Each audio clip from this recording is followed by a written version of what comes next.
Il y a ce sigle qu'on appelle FINER, qui doit être, on va dire quoi, comme le tableau de bord lorsqu'on monte son sujet de thèse. Je dois me rassurer, une fois que j'ai identifié un problème de recherche, que ce que j'ai envie de faire comme travail est faisable, est intéressant, est nouveau, est éthique et est pertinent. Et ça, c'est l'exercice qu'il faudra faire pour la prochaine séance. C'est que pour ton sujet de recherche que tu as en tête là, il faut que tu évalues, est-ce que c'est faisable? On va voir tout à l'heure c'est quoi les critères pour évaluer la faisabilité. Est-ce que c'est intéressant? Est-ce que ça a quelque chose de nouveau? Est-ce que c'est éthiquement valide? Est-ce que ça a un intérêt? Est-ce que c'est pertinent? N'est-ce pas? Ok. La faisabilité va s'évaluer sur quels critères? Premièrement, c'est en termes de nombre de participants qu'on peut avoir. Parce qu'il arrive souvent que quelqu'un s'engage dans un travail de recherche et c'est après un certain temps qu'il se rend compte que tiens, je n'aurai pas assez de participants. Et là, souvent, on est trop tard pour faire le chemin retour. Donc, il faut pouvoir évaluer le nombre de participants et pour ça, il faut faire un calcul de la taille minimale de l'échantillon dont on aura besoin et évaluer dans son site de l'étude quelle est la fréquence des individus qui ont ce problème-là. Par exemple, quand je devais faire l'étude sur les facteurs pronostiques des accidents vasculaires cérébraux, il a fallu que je calcule la taille de l'échantillon. J'avais besoin au total d'environ 66 patients ayant un AVC. Je suis allé dans les registres de l'hôpital central. J'ai vu qu'en moyenne, il y avait 10 patients par mois. Et donc, ça fait que si je devais avoir 66 patients, j'aurais eu besoin de 7 mois pour faire l'étude. N'est-ce pas? Or, souvent, on a entre janvier et juin pour collecter les données et analyser. Donc, du coup, si je devais le faire, c'est en juillet probablement que je devais finir la collecte des données. Ça, ce n'était pas possible. Ça m'a amené donc à travailler dans 2 hôpitaux, hôpital central et hôpital général, qui avaient en moyenne 10 patients aussi, ce qui fait qu'en 3 ou 4 mois, j'avais fini la collecte des données. Mais c'est parce que j'ai évalué la faisabilité en termes de nombre, d'individus dont j'aurais besoin pour faire ce travail de recherche-là. Est-ce qu'on se comprend? Donc, est-ce que mon étude est faisable? C'est d'abord, j'ai besoin de combien de participants? Où est-ce que je vais les trouver? Et ils sont là-bas à quelle fréquence? Ça te permet de savoir, j'ai besoin de combien de temps pour le faire et de me dire, est-ce que je peux atteindre l'échantillon dont j'ai besoin au bout de cette période? L'autre élément de faisabilité, c'est d'évaluer quelles sont les compétences techniques dont j'ai besoin. Par exemple, diagnostic des affections mentales. En principe, il faut quelqu'un qui a une expertise en santé mentale. N'est-ce pas? Ok. Où est-ce que je vais trouver cette personne? Est-ce que la personne a du temps pour consacrer à ce que je veux faire? Et là, il faut discuter avec la personne. Si c'est peut-être un résident ou, je ne sais pas, un psychiatre, d'aller le rencontrer, docteur, je veux faire telle chose. Est-ce que vous aurez du temps pour faire l'examen chez 60 patients en 3 mois? Là, on est dans du concret, n'est-ce pas? Il peut te répondre, oui, je peux le faire ou non, je n'aurai pas du temps. Ça veut dire que mon étude n'est pas faisable. Je veux faire une étude où j'ai besoin de certaines analyses microbiologiques ou de biologie moléculaire. Il faut que j'ai quelqu'un qui a la compétence, qui sait le faire. Comme ce que les pharmaciens font souvent, ils vont faire des dissections des animaux, peut-être vont évaluer la toxicité de certains produits. Il faut qu'on puisse donner aux animaux, les disséquer pour voir s'il y a des lésions hépatiques, des lésions rénales, ainsi de suite. Il faut qu'il y ait quelqu'un qui a l'expertise pour le faire. Et donc, à l'étape où je conçois mon étude, je dois déjà trouver la personne et me rassurer de sa disponibilité. Ce n'est pas quand je finis de recruter que je commence à chercher la personne. Sinon, je peux me retrouver dans de gros soucis, n'est-ce pas? On doit également évaluer les ressources dont on a besoin. Est-ce que mon étude est faisable? Ça veut dire, est-ce que j'ai les ressources qu'il me faut? Ce sont les ressources techniques. Est-ce que j'ai les appareils qu'il faut pour faire l'analyse dont j'ai besoin? Les ressources financières. Est-ce que j'ai assez d'argent pour pouvoir le faire? Souvent, certaines personnes commencent une étude. C'est chemin faisant qu'on lui dit que les réactifs viennent de France et qu'un coffret de réactifs coûte 700 000. Je dis que mais je n'ai pas 700 000. On dit, là, tu as déjà prélevé sur les patients. Les échantillons sont gardés au congélateur. Il faut faire venir les réactifs pour les analyser et souvent on se retrouve dans des difficultés sérieuses. Pourtant, c'est à ce moment de la conception que je dois évaluer les ressources financières dont j'ai besoin et savoir d'où est-ce que cet argent va me venir. Est-ce qu'on se comprend là?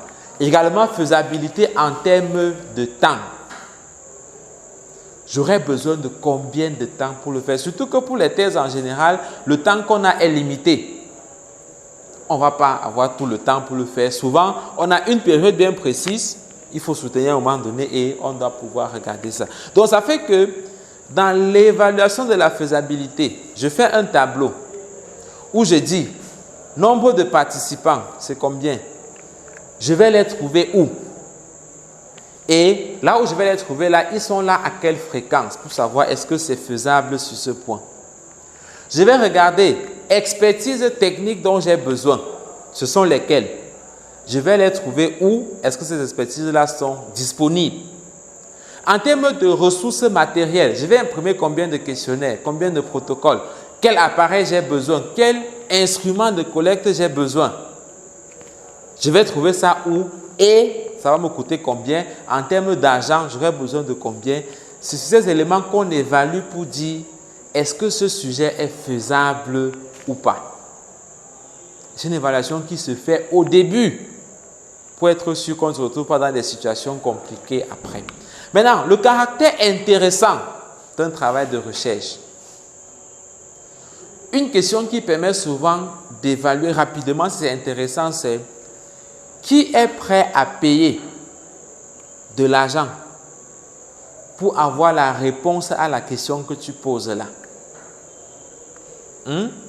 Je pose ma question de recherche et puis je dois me demander, est-ce qu'il existe quelqu'un qui est prêt à payer de l'argent pour avoir la réponse? S'il n'y a personne qui est prêt à payer, c'est que ce n'est pas un sujet qui est intéressant. Et l'intérêt peut être pour les patients, l'intérêt peut être pour les praticiens, ça peut être pour les chercheurs, ça peut être pour les décideurs, mais il faut qu'il y ait quelqu'un qui cherche la réponse et qui est même prêt à donner de son argent pour avoir la réponse à cette question. Mais ce qu'on voit souvent, c'est que les étudiants vont poser des questions qui n'intéressent personne, c'est-à-dire que personne n'est prêt à payer de l'argent pour avoir ça. Parfois, l'étudiant lui-même, si on lui dit que bon, j'ai la réponse, est-ce que je peux payer pour avoir ça? C'est-à-dire que non, ça ne m'intéresse pas vraiment au point où je peux sacrifier quelque chose, n'est-ce pas? Et donc, il faut voir la question que j'ai posée tout à l'heure, par exemple. Comment on fait pour ne pas avoir des effets secondaires après l'ivermectine? Je suis sûr que le programme national de lutte contre l'onchocercose est prêt à payer de l'argent pour ça. Parce qu'eux, ils veulent que l'onchocercose disparaisse. On dépense d'ailleurs de l'argent pour distribuer le mectisant. Donc, si à cause des effets secondaires, on ne va plus distribuer, et que je leur dis, je peux vous répondre à la question comment on fait pour qu'il n'y ait plus ces effets secondaires. Non, je sais qu'ils peuvent vous donner de l'argent pour ça, donc c'est intéressant, n'est-ce pas? Également, il faut qu'il y ait un caractère nouveau à mon étude. Et c'est ici que le point, on n'a jamais fait ça chez nous, doit trouver son sens, doit trouver son intérêt ici. Le caractère nouveau du travail qu'on fait, il faut qu'il y ait un élément nouveau. Ça peut être soit la question de recherche elle-même qui est nouvelle. Bon, sauf que ça, c'est très rare que ça arrive quand même. Par exemple, quand la COVID a commencé, je me rappelle à un moment donné, on se demandait, est-ce que l'ivermectine peut soigner la COVID? N'est-ce pas? Et donc, la question de recherche, efficacité de l'ivermectine dans le traitement de la COVID est une question nouvelle. On n'avait jamais essayé ça avant.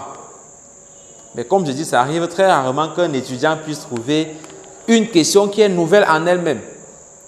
En général, la question que tu vas poser comme étudiant, quelqu'un d'autre a posé la question avant. C'est sûr, non? Santé mentale, c'est les adolescents. Est-ce que tu es le premier à faire ça? D'autres personnes l'ont déjà posé avant, n'est-ce pas? Donc, c'est rare que la question elle-même soit nouvelle. Maintenant, qu'est-ce qui peut être nouveau? Deuxièmement, ça peut être la population que j'étudie.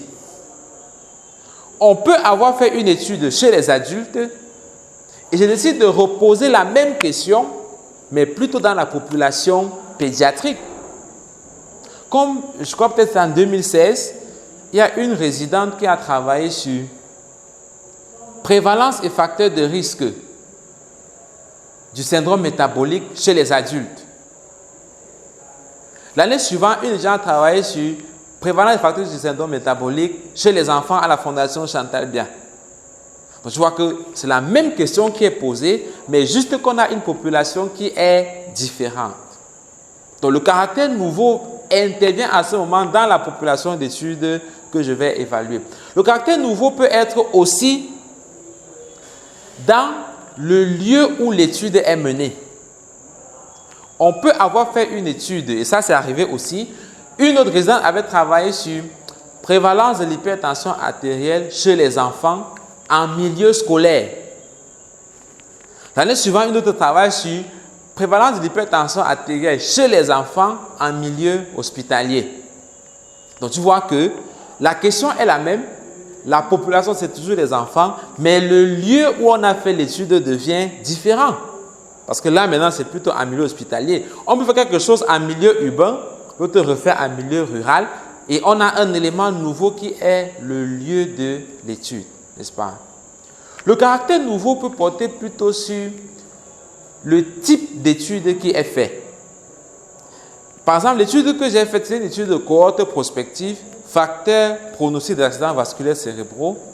Quelques années avant, la même étude avait été faite, donc facteurs pronostic d'accidents vasculaires cérébraux, dans la même population chez les adultes, dans le même lieu à l'hôpital central. Mais sauf que c'était une étude transversale qui avait été faite. Et mon caractère nouveau, c'était que je devais faire maintenant une étude de cohorte prospective. Est-ce qu'on se comprend là? Et c'est ça l'élément nouveau donc que j'ai ajouté au travail de recherche que j'étais en train de faire. Le caractère nouveau peut aussi être dans la méthode qui est utilisée. Quelqu'un peut faire une étude sur le diabète en utilisant la glycémie. Je refais la même chose en utilisant plutôt l'hémoglobine glyquée. N'est-ce pas? Je change la méthode que j'ai. Quelqu'un peut faire une étude sur le paludisme en utilisant la goutte épaisse. Je refais la même chose en utilisant plutôt la PCR. Même population, même question, même lieu, mais je change la méthode qui est utilisée et j'ai un caractère nouveau. Donc, il faut toujours qu'il y ait un élément qui permet de dire que, tiens, ça c'est quelque chose de nouveau par rapport à ce qui a déjà été fait, n'est-ce pas? Et l'élément central ici, l'élément important, c'est que ce que je mets de nouveau, il faut qu'il y ait de bonnes raisons de penser que le résultat sera différent de ce qui est déjà connu. Ça veut dire quoi? Le tout n'est pas seulement de dire j'ai changé de lieu d'étude. Mais est-ce que tu penses vraiment que ça peut être différent dans ce nouveau lieu par rapport à l'ancien où ça a déjà été fait? Je prends le cas des hôpitaux qu'on a à Yaoundé par exemple. Si quelqu'un fait une étude sur mortalité maternelle postpartum à l'hôpital central de Yaoundé, quelqu'un d'autre veut faire mortalité maternelle postpartum au CHU de Yaoundé, est-ce qu'il a vraiment changé de lieu? Pas vraiment. Parce que les deux hôpitaux ne sont d'ailleurs pas loin l'un de l'autre. C'est quasiment la même catégorie, c'est la même ville. C'est quasiment les mêmes patients qu'on va retrouver au CHU qui iront encore à l'hôpital central, n'est-ce pas? Donc, il n'y a pas de raison de penser que mon résultat de CHU sera différent du résultat de l'hôpital central. Par contre, si quelqu'un fait une étude de mortalité maternelle à l'hôpital central, l'autre fait une étude de mortalité maternelle à l'hôpital de district de Foulane, par exemple. Premièrement, on est dans deux catégories différentes. L'hôpital central, on refait les cas graves là-bas. Alors qu'à Foulane, on ne refait pas les cas graves là-bas. Donc, il est possible que le taux de mortalité soit différent. Il est possible que les causes de mortalité soient différentes. À ce moment, j'ai un élément nouveau et j'ai de bonnes raisons de penser que ça peut être différent. Et c'est pour ça donc que ça peut être quelque chose qui est nouveau, n'est-ce pas? Donc, il faut qu'il y ait quelque chose de nouveau dans l'étude qu'on fait. C'est qui ça? Ouais, monsieur, c'est là.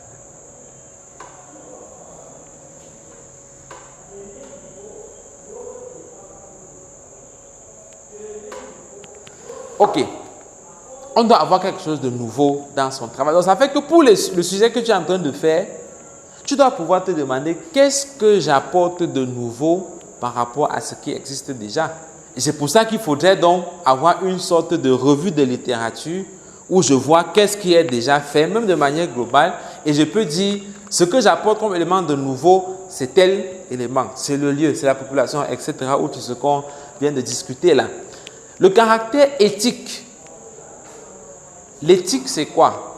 C'est ce qui est moralement bien. L'éthique a à voir avec la morale. C'est ce qui est correct, n'est-ce pas?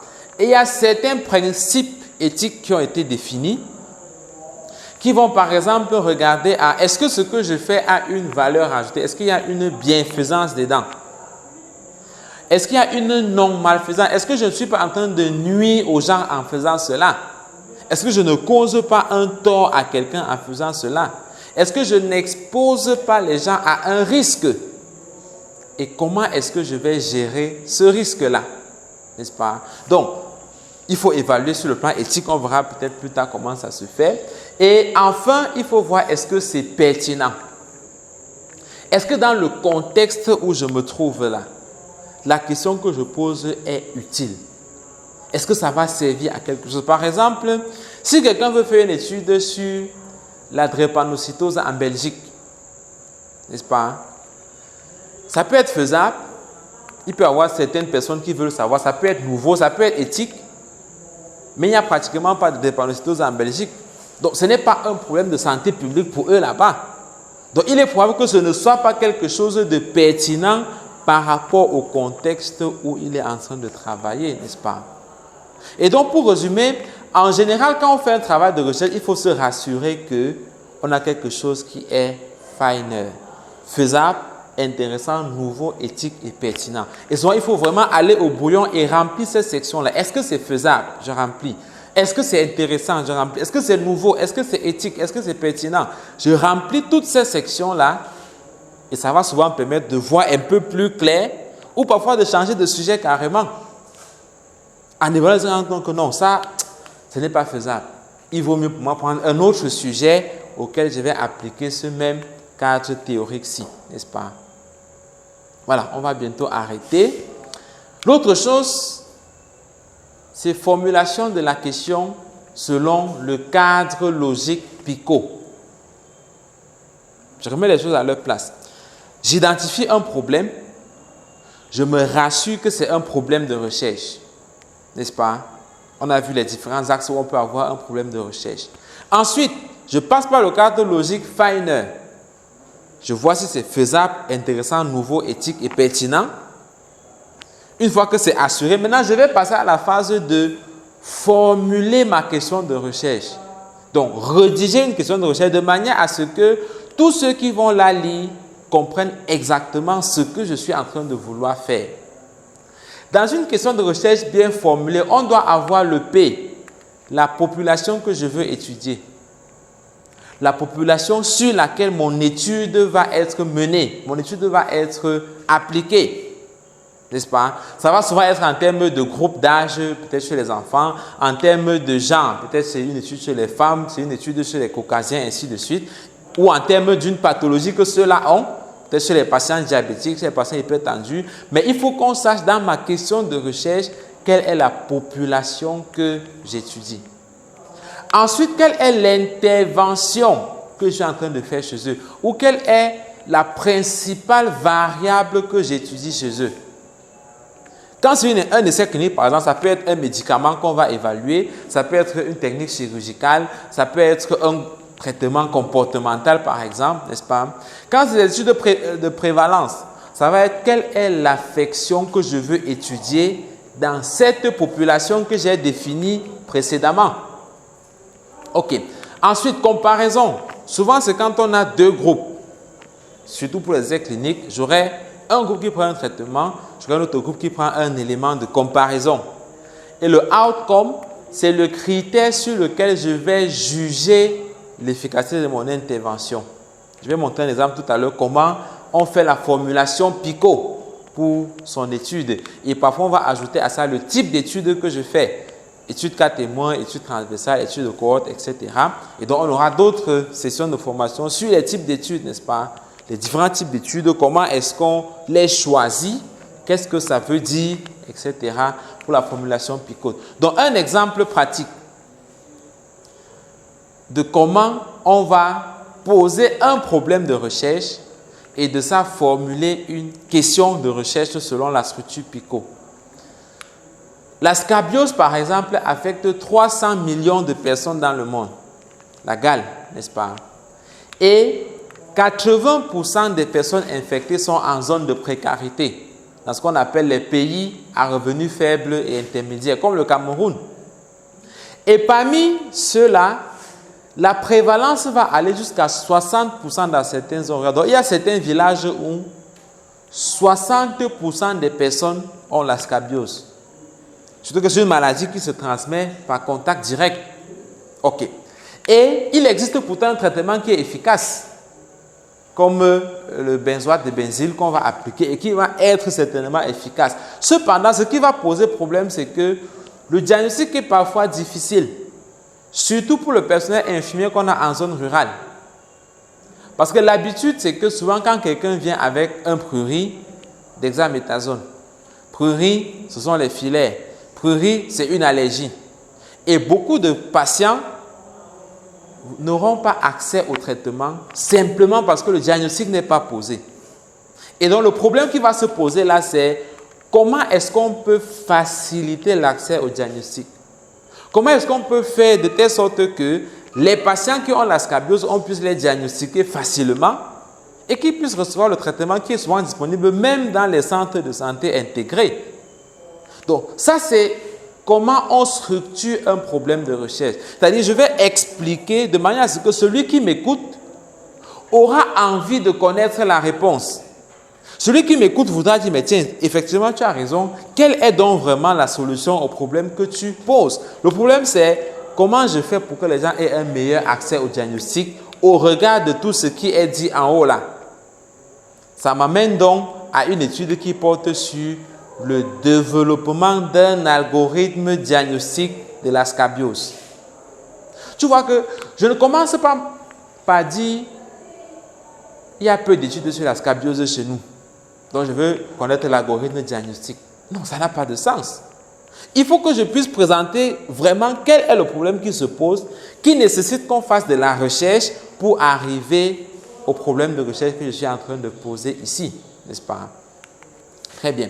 Et comment est-ce qu'on va évaluer le finer dont je parlais tout à l'heure? Faisabilité, la taille de l'échantillon. Lorsqu'on a fait le calcul, on a vu qu'il fallait à peu près 240 participants. C'est un exemple concret, c'est une étude à laquelle j'ai participé, n'est-ce pas? Il fallait 240 participants pour faire cet algorithme-là. Et le coût de l'étude, globalement, c'était 300 000. Essentiellement pour imprimer les questionnaires et faire les choses qui vont en rapport avec l'étude. Et on s'est rendu compte qu'on pouvait voir 30 participants par jour, parce qu'on était nombreux, et il fallait donc au total 10 jours environ pour avoir les 240 et plus participants dont on a besoin. Donc, en termes de nombre de personnes, en termes de coûts, en termes de temps nécessaire, en termes de ressources humaines, il fallait des enquêteurs, épidémiologistes et statisticiens qu'on avait dans notre équipe. Et on a pu conclure ici, en fait, notre étude est faisable. Ça, c'est avant même de commencer à rédiger le protocole. Hein. Ensuite, on se dit, OK, est-ce que c'est intéressant? Qui est intéressé par ça? En discutant avec les uns et les autres, on se rend compte que les infirmiers, eux aussi, veulent savoir comment on diagnostique la gale de manière plus facile. Les patients ont besoin de savoir, parce que quand un patient va à l'hôpital, souvent, il aimerait bien qu'on diagnostique la gale si c'est ça qu'il a. Le ministère de la Santé, surtout le programme de lutte contre les MTM, maladies tropicales négligées, a souvent envie aussi de savoir quels sont les outils faciles à utiliser, surtout en zone rurale. Donc, c'était un sujet qui était intéressant et qui pouvait d'ailleurs être financé pour être mené, n'est-ce pas? OK. Est-ce que c'était nouveau? Oui. Parce qu'avec la génération, on s'est rendu compte qu'il n'existait pas d'algorithme simple de diagnostic de la scabiose.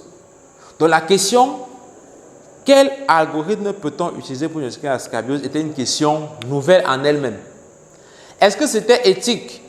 Bienfaisance, oui. On faisait du bien parce qu'on donnait un meilleur accès au diagnostic de la scabiose. Non malfaisance, il n'y a pas de dommages qu'on devait poser parce que c'est des questionnaires qu'on devait utiliser pour faire cette étude. Justice, oui, ça devrait permettre qu'on puisse traiter tous les cas. Donc, ceux qui vont participer à l'étude seront les bénéficiaires du résultat de cette étude. Parce que quand l'algorithme diagnostique sera disponible, c'est sur cette même population qu'on va l'utiliser, qu'on va appliquer, n'est-ce pas?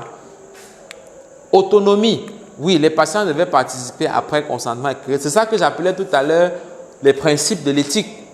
Donc, me rassurer que mon étude respecte ces principes-ci pour dire qu'effectivement, éthiquement, c'est valide. On aura une autre session sur les considérations éthiques pour voir comment est-ce qu'on évalue tout ça. Voilà. Et si je prends le même exemple pour appliquer au cadre logique PICO, population que j'étudie, c'est les personnes qui résident en zone rurale et qui sont atteintes de scabiose, n'est-ce pas? L'intervention, ce que je veux appliquer chez eux, c'est un algorithme diagnostique qu'on va développer parce qu'on va évaluer si ça permet vraiment de diagnostiquer ces cas-là. La comparaison seront des personnes saines parce qu'on va aussi l'appliquer à ceux qui n'ont pas la scabiose pour être sûr que ceux-là aussi, ça confirme qu'ils n'ont pas la maladie. Par rapport à ceux qui sont malades, c'est que ça va confirmer qu'ils ont effectivement la maladie. Le outcome qu'on devait évaluer, c'est la performance de cet outil diagnostique-là. Est-ce qu'il est assez performant? Ça va souvent s'évaluer en termes de sensibilité, de spécificité. Et le type d'étude, c'était étude d'évaluation des tests diagnostiques. Ça, on l'a vu quand on parlait des différents cadres logiques des problèmes, n'est-ce pas? Et comment est-ce qu'on a formulé? Quelle est la performance? Ça, c'est le outcome, performance diagnostique de la scabiose, de cet algorithme-là dans une population rurale. Tu vois que j'ai là-dedans algorithme diagnostique, population rurale, performance d'un test diagnostique. Ce sont les éléments qu'on doit utiliser pour rédiger, pour formuler sa question de recherche, n'est-ce pas? Parfois, on peut ne pas avoir tous ces 5 éléments. On peut avoir 2, on peut avoir 3, on peut avoir 4, mais c'est à partir de ces éléments PICOT qu'on va formuler la question de recherche, n'est-ce pas? Pour les objectifs, on verra ça plus tard, parce qu'on pourra passer là-dessus. Et donc, la prochaine étape, c'est de voir comment on fait une introduction. Et les objectifs aussi qu'on verra certainement la prochaine fois aussi. Et l'exercice à faire, comme j'ai dit, c'est un cadre Finer pour mon étude, pour pouvoir remplir ça. 2, c'est formuler ma question de recherche avec le cadre PICO, P-I-C-O-T. Et 3, c'est de pouvoir expliquer son problème de recherche. En se rassurant que ce n'est pas un problème de décision de santé, ce n'est pas un problème où il suffit que le ministre ou le directeur décide pour que ça change, n'est-ce pas? Et que ce n'est pas seulement basé sur le fait qu'on n'a jamais fait ça chez nous, mais que c'est vraiment un problème de recherche qui mérite qu'on collecte des données, qu'on les analyse pour avoir la réponse à cette question-là qui est posée. Très bien. Et on a terminé, n'est-ce pas?